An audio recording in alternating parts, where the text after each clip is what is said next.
This is one of these stories that definitely need to be told. I've never heard such an amazing story, and it's a true story as well. This journey has been just such an incredible experience.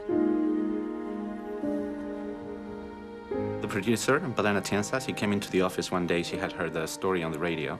This woman started to talk about her story and the story of her family. It was Maria, and her voice was really something. I mean, I couldn't stop listening. The way she was telling the story was so engaging. She actually appeared in the office with tears in her eyes. She was very moved. And we were making some other film, and she said, "Stop everything. This is the movie we need to make."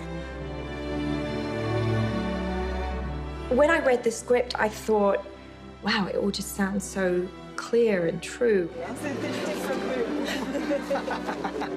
That was powerful to finally get to meet her. What I've been living during the whole time there in the tsunami, I thought it was very universal. Everything that happened there touched very deep emotions that belongs to the humanity in tough moments. You had the family in the center, and it was easy to have a connection. And for me, that's a way of putting the audience into the experience of being in Thailand. We have to help that boy. There's something heroic in the way they behave. Even if it's the last thing we do. The way this mother, the decisions she chose, there was something heroic in that. She's an incredibly strong and courageous woman. I mean, how she survived physically, but emotionally, it's an inspiration.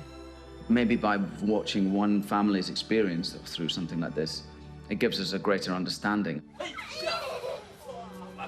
We like to see these kind of stories because it tells us a lot about ourselves. It's about how our family survived through the tsunami and about how they made it together as a family. I was there years ago. We were just human beings, people helping people. That is what the story is about.